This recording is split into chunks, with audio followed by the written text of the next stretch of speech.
Dans le cadre du Printemps de la sculpture, le musée Roy-Beffoul met à l'honneur une œuvre majeure de ses collections, L'amour des anges de Giulio Bergonzoli. Un ange, doté de 2 larges ailes, aujourd'hui disparues, emporte au ciel, dans un baiser, une femme qui se dégage du voile qui l'entoure. Le sujet est tiré d'un poème de Thomas Moore, auteur irlandais, qui s'est inspiré de la traduction, très discutée, d'un verset de la Genèse. Les fils de Dieu virent que les filles des hommes étaient belles, et ils prirent pour femmes celles qui leur plurent. Dans le poème de Moore, l'on suit le destin de 3 anges déchus.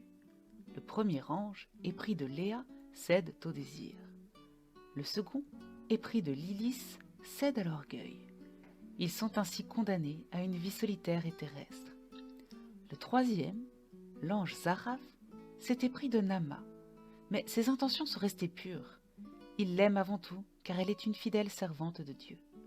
Alors, après l'exil terrestre, Zaraph et Nama peuvent se retrouver et partir ensemble pour les cieux. Si la sculpture du musée est aujourd'hui lacunaire, nous connaissons d'autres versions de ce groupe qui permettent d'en apprécier pleinement l'élégance. Toute la prouesse du sculpteur a été de restituer l'harmonie et le dynamisme de 2 corps soumis à un mouvement ascendant. Le corps de la jeune femme est encore entravé dans la matérialité du monde terrestre, symbolisé par le linceul et la végétation qui s'accrochent à elle. L'ange est à lui seul une prouesse technique.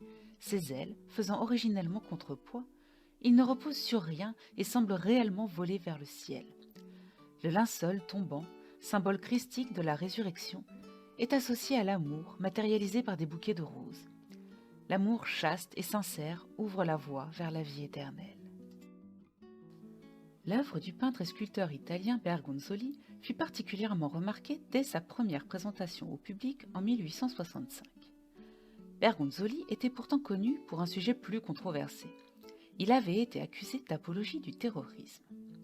En effet, né à Milan, ancienne capitale du royaume napoléonien d'Italie, Bergonzoli fut particulièrement touché par le dessin de Felice Orsini. Ce dernier, partisan de l'unification italienne, fut exécuté pour avoir tenté d'assassiner Napoléon III en 1858 lors d'un attentat à la bombe qui fit plusieurs morts et de nombreux blessés.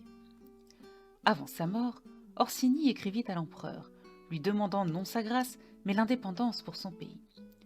Cet épisode émut Bergonzoli, qui conçut alors une maquette pour un monument représentant Orsini en martyr de son pays. Cette maquette, en raison de son sujet, l'amènera tout droit au tribunal. À l'issue de l'exposition universelle de 1867 où l'œuvre fut présentée, le prince Tirbet achète pour sa propriété de Courbevoie un des marbres réalisés. Il sera longtemps exposé sur la terrasse du château, surplombant les grands escaliers du parc. Bergonzoli mourra seulement 1 an plus tard, en 1868.